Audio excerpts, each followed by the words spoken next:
You're tuned into the first newscast devoted to the Highland Lakes area. Local team coverage on Tribune Headline News, bringing you the stories you care about now. Hi everyone, I'm Connie Swinney. This is the Picayune TV. You're watching us on Northland Channel 15. In your headlines, Marble Falls unveils a citywide trails project and a library in Burnett faces a funding crisis. Those stories, plus weather and sports, in a moment. But first, officials want citizens to consider reducing power usage later in the day to avoid rolling blackouts. Temperatures have soared to 105 and above in our area and as high as 110 in the Metroplex.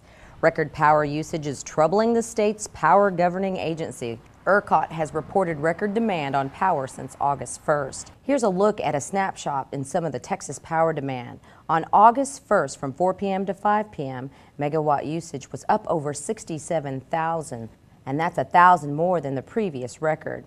1 megawatt equals 200 homes with air conditioning. To avoid scenarios like we saw last winter with rolling blackouts, ERCOT has asked consumers to reduce their late afternoon electricity usage. In our next headline, a Burnett library project has hit a snag due to a lack of funding. Friends of the Herman Brown Free Library are attempting to raise about $1 million from the community.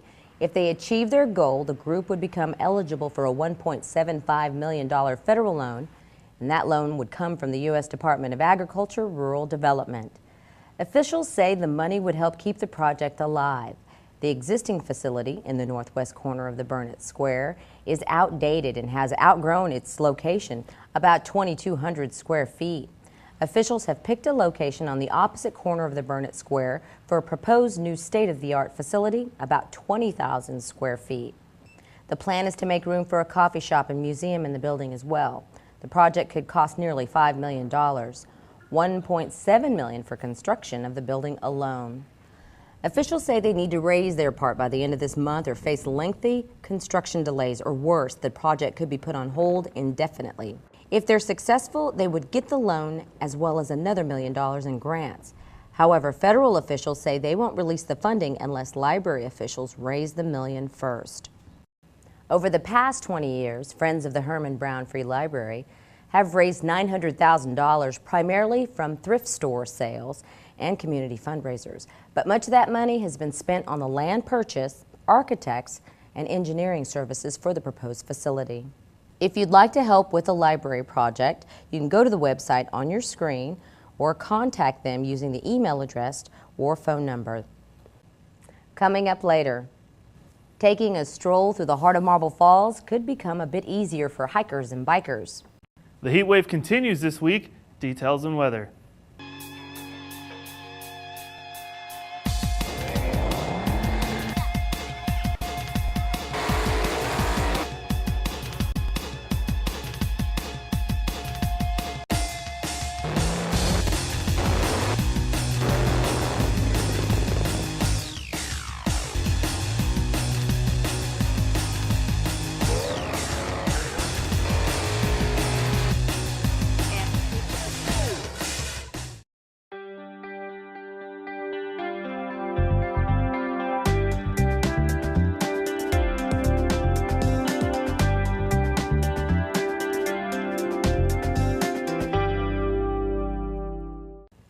We're back. Jared Fields has a look at your forecast for the start of your work week. Jared? Hello everyone and happy Monday. We all know it's hot and not going to change. I'm sweating just talking about the weather. So let's get to your Highland Lakes forecast here on Northland 15 and the Picayune TV. To start our work week, we've got sunny skies with the high near 104 with winds out of the south at about 10 miles an hour. And then Monday night, mostly clear, cooling off to about 77 for a low. Winds still out of the south between 10 and 15 with gusts as high as 20. Tuesday, sunny again with a high near 103. Winds out of the south at about 10 miles an hour. And then Tuesday night, mostly clear with a low around 77. And then Wednesday, we've got mostly sunny skies, heating up to a high of about 104. And toward the end of the week, those near 105 days continue. Hang in there, everyone, and good luck staying cool. We'll keep you up to date here as soon as any relief is in sight. From Northland 15 and the Picayune TV, I'm Jared Fields. Thank you, Jared, for that report. Here's Jennifer Fierro with what's on tap for sports. We have the results of the USA Track and Field National Meet, as well as how one particular athlete did overseas. We're going to give you all those details coming up in sports. Because experience matters. For home, auto, business, health, and life, we are here for you. When Galloway experts make top providers compete for your business, you win. The Galloway Insurance Team, since 1935. Burnet, Horseshoe Bay, and Marble Falls. We are established. We are qualified. We are certified. We are knowledgeable. We are dependable. We are Ken's Heating and Air. Our people make the difference. Coach Larry Berkman takes a hands-on approach to coaching, and he takes that same approach to handling your car. So join Coach's team and give your car, truck, or boat the MVP treatment at Coach Wash, where our customers call the plays. We're going to start with some track and field news, and that's because of Brock Foster of Burnet. Remember, he's the one who runs for the Highland Lakes Track and Field Club. Brock was able to advance to the USA Track and Field National Track Meet, and now we can tell you how he did. He finished 9th overall, was in 8th place on his 3rd jump, and then one kid came and jumped a 1/4 inch farther than Brock, and that knocked him out of the finals. He finished up 9th overall with a jump of 18 feet and 9 inches. And just to make sure that his Highland Lakes track coach understands what he's doing, Steve McCannon did participate in an Ironman, the Ironman Antwerp in Belgium, where he finished that in 6 hours and 9 minutes.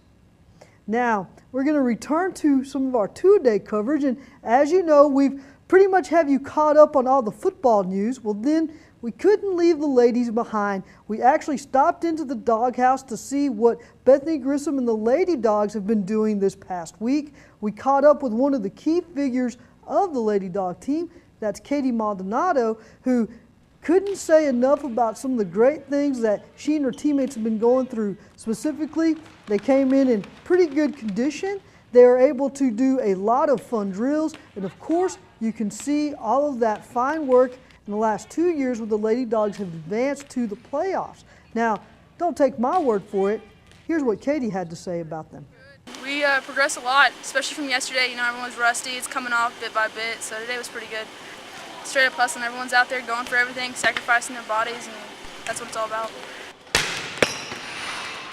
For those of you who are wondering about what's going on with the Lady Mustangs, they are going to be having their inter-squad scrimmages at Bax Copeland Gym. That's going to be on Friday beginning at 3 o'clock. That's it for sports. I'm Jennifer Fierro. Connie, back to you. Jennifer, thanks.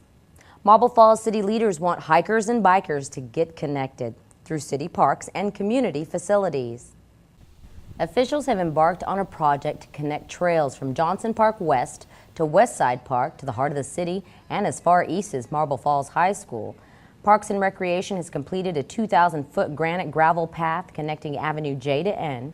Now the goal is to keep the trail going from the soccer fields to past Childers Park and along Broadway Avenue.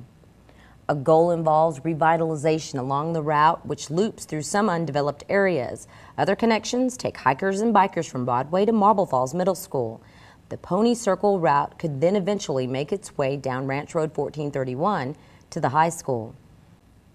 The proposal, which is an updated version of the 2003 trail system plan for the city, must meet city council approval. Outside of funding, officials say they may seek assistance from the LCRA.